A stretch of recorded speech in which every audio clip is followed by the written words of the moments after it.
LOL! What's going on, guys? How you doing? My name is Paul, and welcome to the channel. If you enjoy terrible humor and even worse gameplay, click that subscribe button, stay a while. So, there's a lot of controversy amongst the Destiny community. That's a rare occurrence, that never happens. But, it seems that there are a lot of people heavily disappointed that Rift is actually going to be in the cycle for Iron Banner this month around. And it's causing a ruckus for one main reason, and it's basically being torn apart because it's not a game type that you can really solo queue in. And let me do you a solid real quick. You've identified the problem. The problem being that you can't play solo or else you're going to suffer.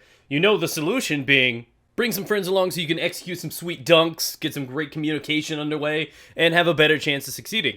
So if you know the problem, you know the solution, and you choose to not go with the solution, that's your fault. I have no nice way to say this. When people are like, oh, I can't even find friends. I mean, there's Destiny LFG, there's Facebook groups everywhere, groups on the Bungie website. If you can't find people to play with, which is a common excuse I hear all the time, it's because you're not looking. Because, let's just face it, they're everywhere. They are everywhere. So today, I'm going to be compiling a video telling you guys some basic tips and tricks, because a lot of people haven't had a lot of experience in Rift. I, for one, play it all the time. It's my favorite game type in the game. For one major reason is it's really the only objective game type. We don't count control. Every game has domination, and the majority of people play it like Slayers, like Clash anyways. So, at the end of the day, unless you're playing with a pre-made team, that game isn't even taken seriously. And as sad as it is, Rift is the only real objective gameplay where you need synergy, you need communication, you need people to work together to succeed. And that teamwork is valuable to me. So, let's follow these steps. Number 1, roll with a full team if you can. 4 or 5 players will do just fine, but you want to get as many people as you can communicating and working together as humanly possible, and this is how you do it.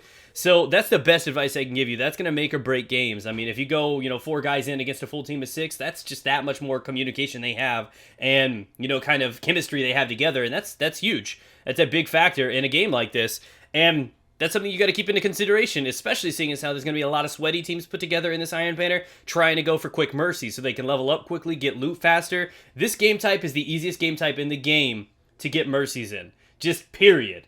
And you're going to see a lot of them if you stack those teams just sky high. That's what I plan on doing. Expect other people to have the same game plan. Now, you can build your character classes to phenomenal heights to play really well in this. My favorite, believe it or not, is Defender Titan for this. Bubbles are a bro's best friend, and I tell you what, it's a super strong kit for something like this objective gameplay. What's so cool about it is that Bubble's good. You run Blessing, you can drop it on the point itself, capture the spark, and everybody runs out of there with additional health, that extra shield, which is cool and all.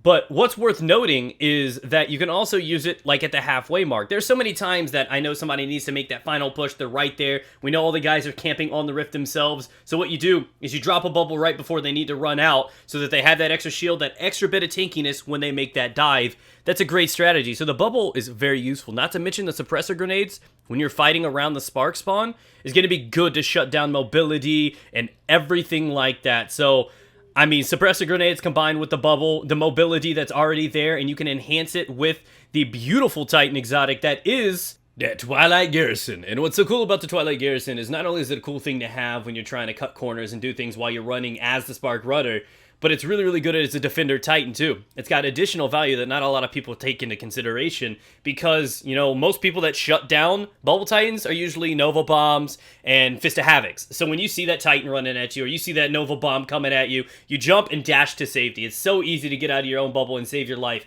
in this situation, leaving them vulnerable for you to peel them. Unpredicted success.